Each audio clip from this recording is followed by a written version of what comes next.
among the eel population. You bet. And there should have also been a spike in the bacteria in the water due to the presence of a decomposing human body. Yeah, they've been testing the water, right? They tested it. I think like a month straight they tested it. Yeah. And there's no increased eel activity and there is no spike in the bacteria. So that is what has led the vast majority of people to say there's no way his body's in that cave. Yeah. Because the scientific evidence says he's not here. Yeah, I don't There's no think signs so. of him. Yeah. So that then leads us to theory number 2. Ben's not in the cave. Ben's not in the cave. Then where is he? Ben's not alive, but Ben is not in the cave. That is what theory number 2 is. Okay, so we briefly touched on him. There's a guy by the name of Ed Sorensen, who, through a series of miscommunications, I didn't get to talk to. I tried to line that up.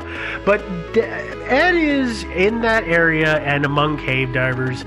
He is very well revered. He is one of the most experienced. He has he's got his own school, and he teaches cave diving. I mean, the guy knows how to cave dive. He's been doing it for years. Yeah, I know. Decades. I read some gripping tale about this family that had gotten trapped in the cave, and he actually went in and rescued their daughter. Yeah, alive. Amazing thing. Yeah, he pulled her out alive. Totally rescued her. He's pulled out more than one person alive because, believe it or not, if you know somebody's lost diving in a cave soon enough, you can send a trained professional in to get them. And Turns out he has done it multiple times. The guy is a really good diver. And he's good at caves, and he knows what he's doing. Yeah. If I ever go cave diving, hopefully he's going to be around somewhere nearby. Oh, I'll go to his school, but I'm never getting in a cave underwater. Not me neither. No. So the thing is that Ed shows up several days after Ben has disappeared. They call him in, and he says, "Yeah, I'll go in and I'll go look."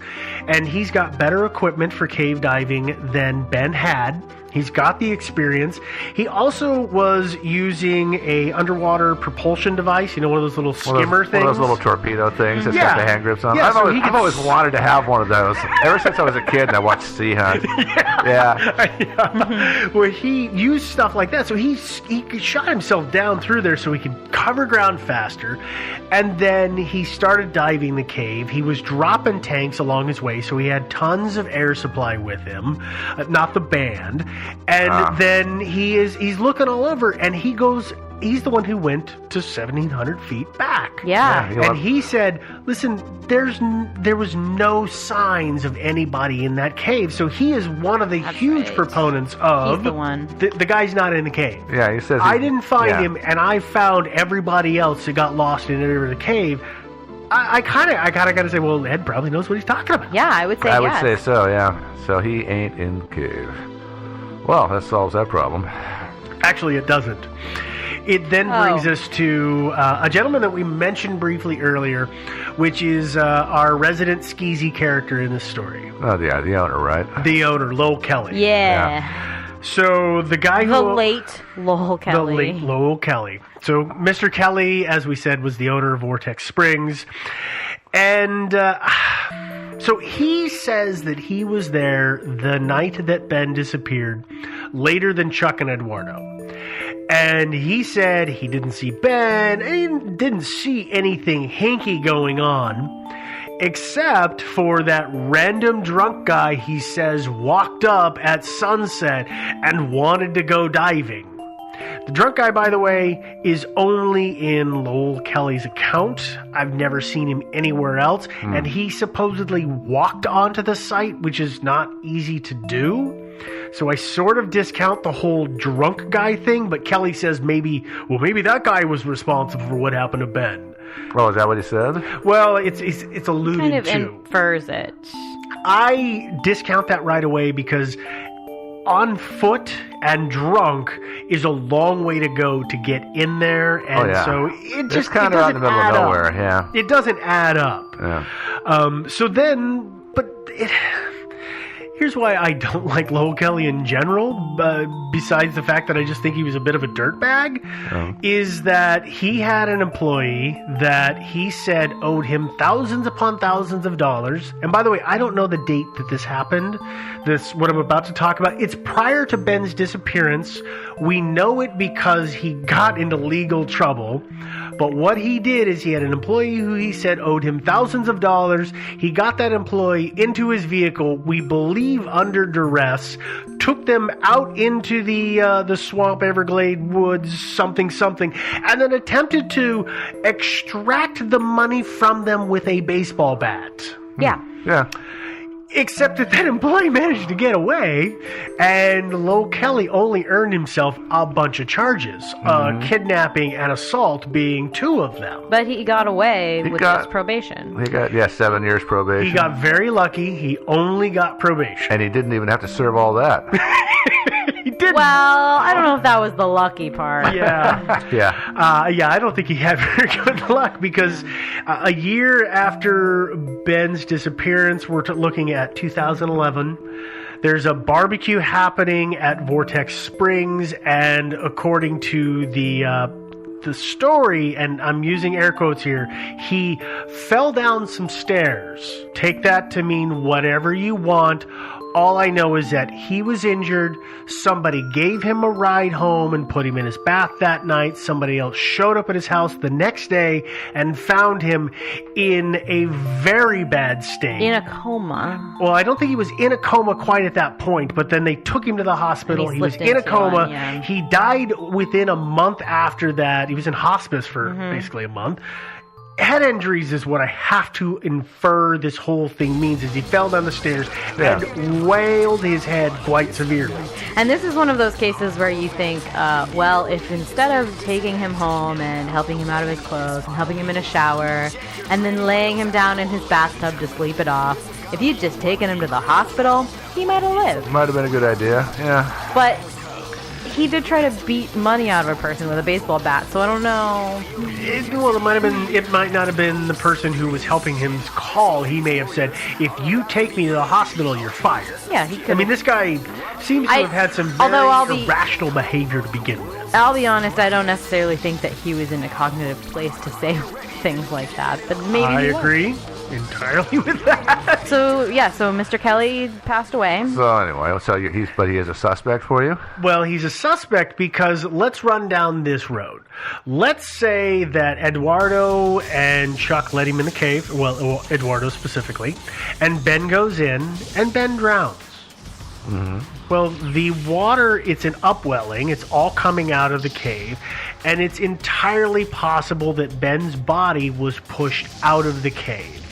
And he came to the surface, at which point Lowell finds him. And I understand that this is hard if you look at the map because it does some kind of switchbacks back and forth. Yeah, it's a little hard to believe the body would actually, if it was positively buoyant, that it would actually come up to the surface because there's like a spot. There's several spots. But there's one spot right outside the cave entrance. In the piano room? If he was positively buoyant, where his body would have wound up. I'm not in disagreement with that. Particularly for it to have happened that fast. It's possible it could have happened the next day. He also could have gotten caught on the gate. He probably would have. The hole in the gate isn't that big. Okay, so maybe Eduardo and Chuck said something to Lowell, and at 9 o'clock, Lowell went down, found Ben dead. Okay, let's add that to the mix. Either way, Lowell realizes that Ben is drowned. And Lowell has already dealt with the heat of the divers that died in that cave in the past and says, so he got rid of the body. I gotta get rid of the body. Yeah. So he hauls Ben out and he takes him somewhere and he buries him or he throws him in a swamp and lets the gators get him. Can I tell you what I think about this theory? Yeah. Well, it sucks. Because he didn't do a very good job of sanitizing the crime scene. Number one, he leaves the 3 tanks behind and a pickup truck. All of which, you would think he would have gotten rid of. Absolutely. So here's a question. What if Ben, what if actually Lowell said, hey, Eduardo, Chuck, I know you guys usually hang out and wait for Ben, but I can stay. I'll stay. Right? So that explains why they didn't stay, because that's extremely out of the ordinary for them. He goes down and, finds Ben, or maybe he's annoyed with Ben, or I don't know what, so he does pull him up. But then he thinks, okay, if I just leave the truck and leave the tanks and leave everything else, people will just assume that Ben drowned and it will be a non-issue and there won't be a thing. I mean, why sanitize it that much?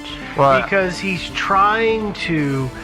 Because there's two reasons. Either A, he doesn't want the heat that he has already gotten by having divers die in the cave before, which by not sanitizing the crime scene he ends up getting anyway. Oh, that's true. Or it's entirely possible that some shady dealings were going on property at night, at which point you want to get rid of the cops, any attention from the police, like, get them away, get them away, get them away. Yeah. I have nothing to say that Kelly was doing anything weird like that, but it's the only thing that I can think of that would justify him ditching the body. But I completely agree with Joe that true. He would leave a truck that is prime evidence and it just happens to have a bunch of money sitting in it as well. It doesn't make any sense for him to get rid of the body and not get rid of the truck. And because if the truck is found, and the tanks also. Yeah, but if the truck is found 50 miles away, well, that's the beauty part. How does he move the truck? With the keys. He drives it away. I have no idea. I don't know exactly what you do when you're scuba diving. If you have a locker inside the scuba shop, maybe, where you leave your wallet and your keys and stuff. Yeah, I don't know. I'm not really sure, but I'm sure there was a way to get into the truck. Well, frankly, I think it casts less suspicion on Lowell if something... Like if he did kill Lowell, for instance, right? If he actively... If he killed Ben? I'm sorry, if Lowell killed Ben, I would say if Ben killed Lowell, he did a hell of a changing. I know. Yeah, smart move. But so then it is less suspicious that the car is there and the money's there and all that stuff, because you just assume that something happened to him. Yeah, okay, like you may catch heat for another person died, but if you have Eduardo saying, listen, this guy didn't know what he was doing, but I let him in anyway because he was going to go in anyway, and you were able to kind of cast this in this guy, like this guy didn't know what he was doing, he accidentally killed himself, it was an accident. Maybe that's less heat than, I killed a guy. I mean... Well, I still don't understand what his motivation to kill. I don't there's been a lot of talk about how shady some of these people were, and I'm not sure that any of them really were all that shady. No. But the thing about it is when you commit murder... Now, if I was to go murder somebody and dispose of the body, I wouldn't leave it in the lobby of the office building I work in. I would take it out. I would make that body disappear permanently, somewhere far away from me. Yeah. I mean, so I don't think anybody that worked at Vortex Springs is really a suspect in my book.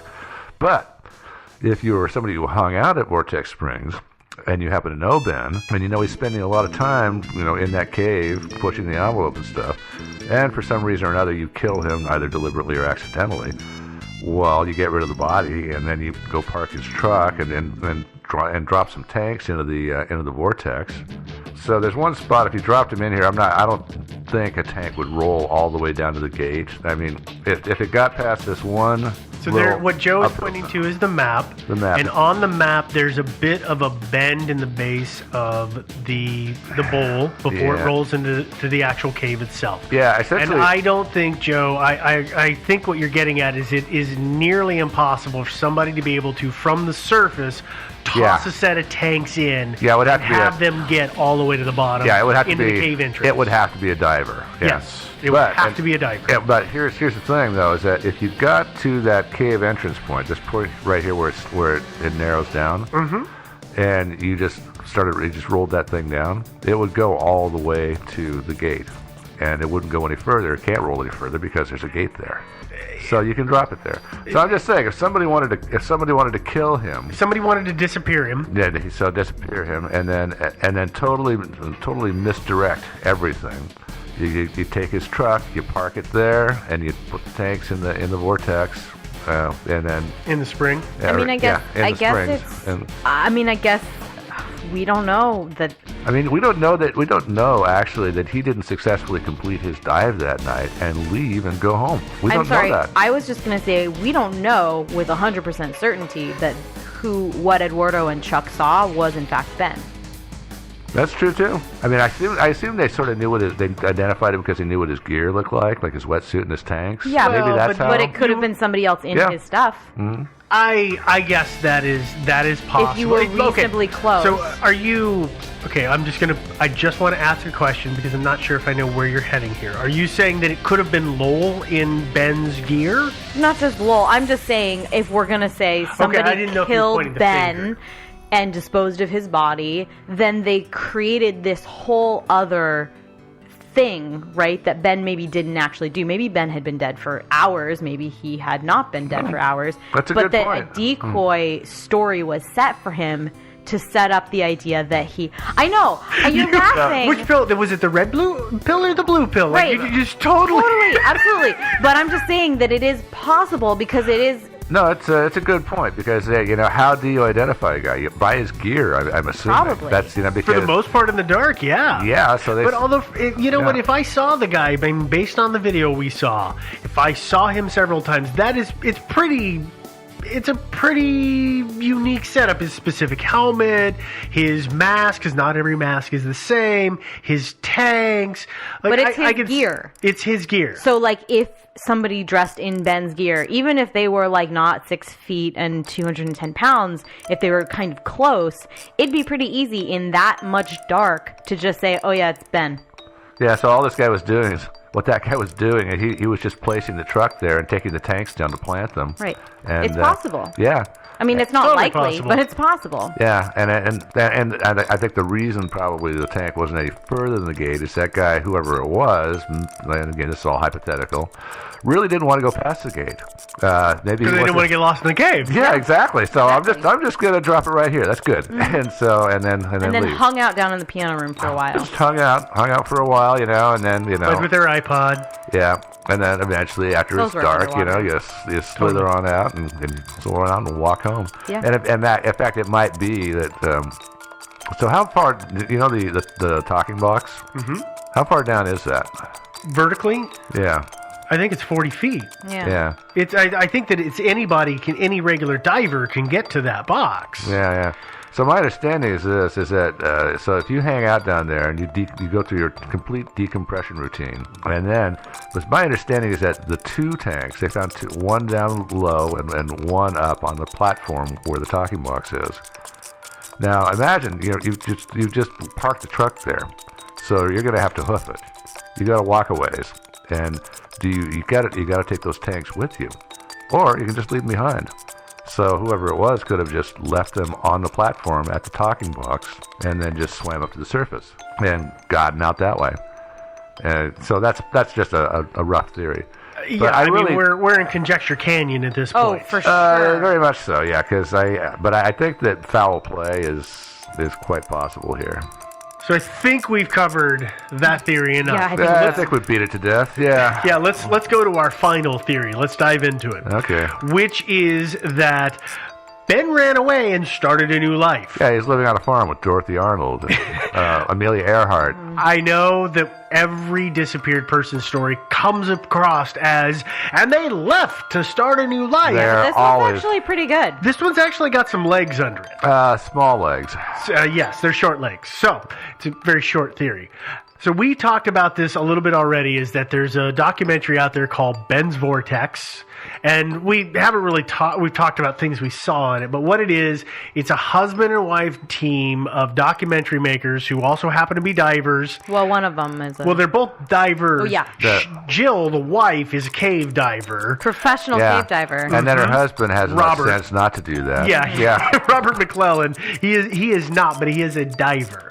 So they started making a documentary, and their initial idea was, listen, we're going to go in, we're going to film the cave, we're going to bring this back to Ben's parents so that they understand what this cave is like, and that he's not in there, so that they'll take the reward away, so that they'll stop enticing people to go in there and potentially lose their lives.